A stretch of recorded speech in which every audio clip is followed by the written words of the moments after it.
Penktadienis, popietė. Turėjau šiandien ryte išvažiuoti į Vilnių. Ir kadangi 2 paras snigo, ganėtinai sunkiai snigo, kelias pasidarė visiškai nepravažiuojamas. Ir nei vakar, nei šiandien niekas nevažiavo tų kelių. Pas mane yra apie 500 metrų, apie puskilometris iki Vieškelio, to žvyrkelio, kuriuo dar vienas kitas automobilis pravažiuoja. Tai jeigu čia kas nevažiuoja, tai paprastai yra nepravažiuojama. Ir pasižiūrėjęs tai supratau, kad aš nieko neišvažiuosiu. Šį kartą atsisėdau kitoje vietoje, kad pakeisti aplinką, nes kur tik pasižiūri, bet kurią pusę man yra labai gražu, labai daug to sniego prikritę ant šakų. Nešerkšnas o sniegas dabar ir aš sėdžiu dabar priešais ąžuolus, už manęs yra kluonas. Neišvažiavau, prašiau vienam žmogui, su kuriuo turėjau pirmojo susitikti, kad negaliu išvažiuoti, kad užsnigta nepravažiuojamai. Ir ką jis man parašė, priminė daugelį situacijų, kurios vyksta aplink mano gyvenimą. Norėčiau ir aš, kad mane užsnigtų. Jis gyvena mieste. Labai aiškiai pasakoma, apie ką tas noras. Aš jį nuskaitau tą norą apie tai, kad nereikėtų eiti į tuos rūpesčius, į tą gyvenimą, kuriame jis gyvena. Tas pareigas, kurias neša. Tas atsakomybės, kurias turi. Aš žinau, tas atsakomybės jos labai yra didelės, ir šeima, ir verslai, ir taip toliau. Ir tiesiog nuovargis, labai stiprus nuovargis. Tas gyvenimas taip susiklostė, jis pats į tokį klojasi. Ir prie šito pasakymo buvo dar keli susitikimai šią savaitę, kurie man lygiai tą patį rodo iš žmonių, apie ką jų yra gyvenimai.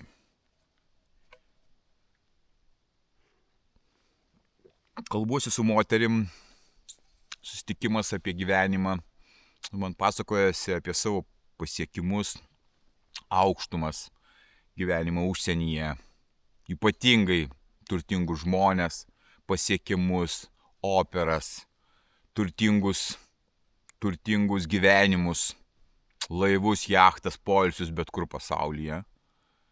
Klausausi ir matau, kad tas pokalbis yra netikras.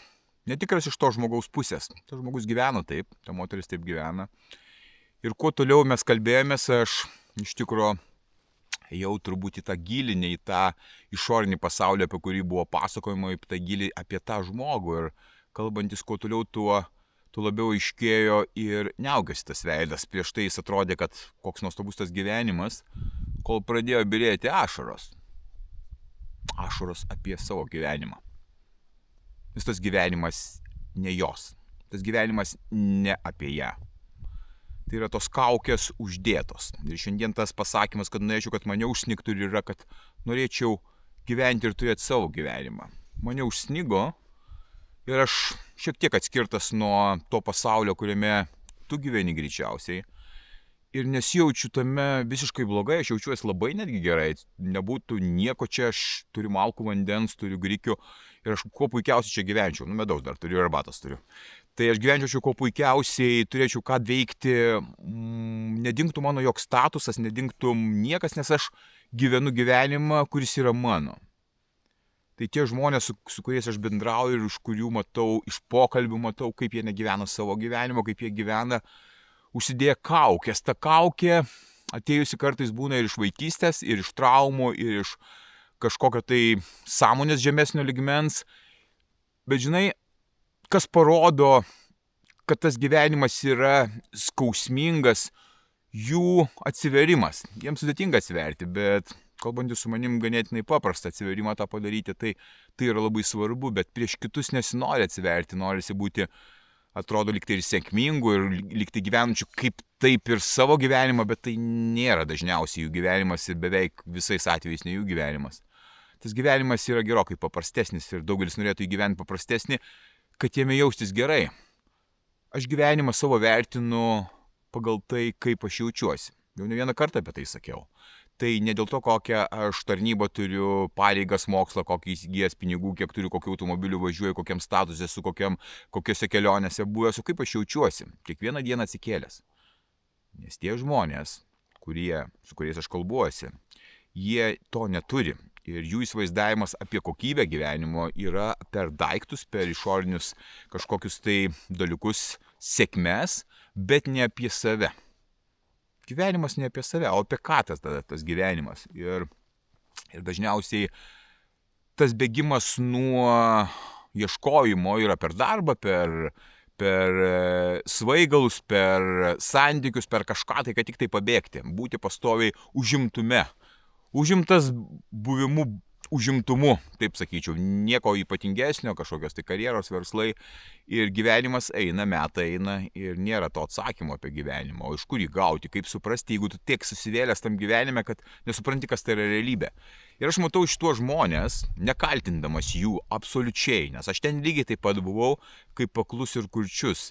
Tai kaip ir gyvenimas iliuzinėme pasaulyje, kai tu gyveni, vaidini kažkokias tai rolės, širdis, siela staugia iš skausmo, kad kažkas ne taip. Ir daugeliu atveju tie žmonės vartoja raminamuosius vaistus, kad pabėgtų nuo tos realybės, kad tą stresą ir įtampą, tas gumulą, kuris čia atsiranda, panaikinti su kažkokiom tabletėm. Ir čia nepadeda jogos pratimai, čia nepadeda om sakymas, čia nepadeda niekas, kas atrodo taip popkultūriškai, dvasiškai yra. Šitie dalykai nepadeda, čia daug gilesnis procesas ir ilgesnis procesas. Ir tam reikia nusiteikti, kad nusiėmus kaukes tu nebebūsi tas žmogus, kad turėsi atsisakyti daugelio dalykų, kurie buvo prieš tai netikri, kad tie žmonės, kurie buvo aplink tave, jie netikri ir tu jų neturėsi. Tai yra baisu, tai yra beveik neįmanoma ir tai yra lygu kaip mirti. Bet gyventi tokiame pasaulyje, kuriame ne tik tai kūnas pažeidžiamas protas, bet pažeidžiama siela, kaip aš sakau, nes tu eini ne savo sielos keliu, tu prieštarauji savo prigimtiniam buvimui ir niekada šitam gyvenime, jeigu nerandi to savęs tikrojo, negyvensi tikro gyvenimo, negyvensi kokybiško gyvenimo pagal tai, kas tau yra lemta, tu kentėsi.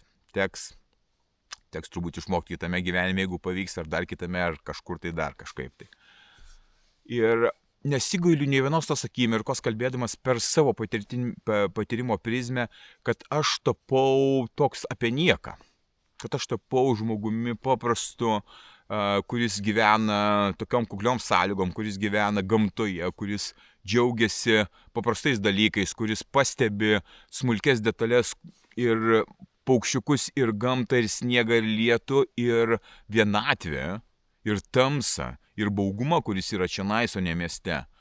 Bet tai mane tai gydo, man tai parodo, kad čia yra mano kelias, todėl kad jausmas vidinis man labai aiškiai pasako, tai tiem žmonėms, su kuriais bendrauju, kurie užsidėję kaukes pasako, kokie yra džiugus gyvenime, tai yra apgaulė, tiesiog jie nesugeba išreikšti savęs, jiems nepatogu net pasakyti, kad jie yra nelaimingi arba nesidžiaugia gyvenimu.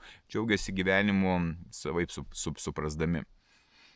Gyvenimą galima atskleisti, gyventi jį, jeigu pradedi suprasti save. Dėl ko aš tyrinėju visą tai apie žmogų, kol aš tyrinėju, kas sudaro šitą sistemą gyvenimo, kodėl aš taip jaučiuosi, dėl kad aš norėjau ir noriu ir norėsiu suprasti, kai viskas tas veikia, nes aš toli gražu ne viską suprantu, bet tai jau ką suprantu, man duoda labai daug džiugesio ir vilties į priekį, ką aš matau, ką aš galiu atrasti.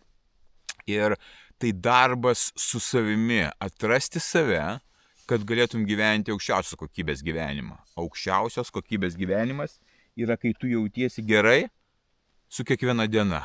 Nebūtinai yra lengva, bet tu gerai jautiesi, tu žinai, kad tu savo kelyje. Daug žodžių, tų pačių, kurie naudojami ir kituose mano pokalbiuose, bet viskas yra apie tai. Ir tu lygiai taip pat, jeigu gyveni tam skausme ir užsidėjęs tas kaukes, tu lygiai taip pat ieškai to paprastumo, to lengvumo, tos meilės, tos draugystės, to nuoširdumo, tos kartais net vienatvės, kad pajausti tą gyvenimo gėrį. Bet nėra kaip to padaryti, nes tu net nesupranti, apie ką tas gyvenimas. Investicija turi būti į save. Laikas turi būti skirtas į tave, suprasti save, suprasti sistemą, pasižiūrėti, kas kaip veikia, nes tai nėra, kad tai yra tas pats kiekvienam. Kiekvienas suranda savo elementus reikalingus žibėti šitam gyvenime. Ir todėl aš su kiekvienu mokiniu, su kuriuo dirbu, raginu atrasti savo kelią, einant kartu, suteikiant jiems pasitikėjimo ir motyvacijos ieškoti ilgame ieškojime, ilgame kelyje, nepasiduodant, kad kažkas nepavyksta ir kažkas neaišku, o atrasti save.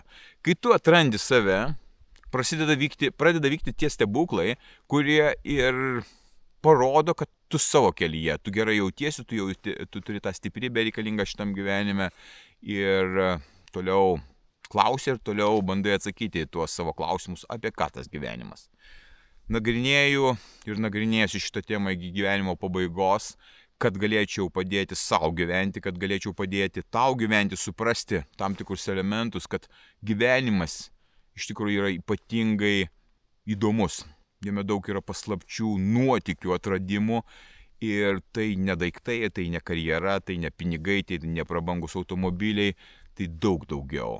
O kas tas daug daugiau, turi užsibrėžti savo siekį, savo viziją, atrasti tai. Būk stiprus.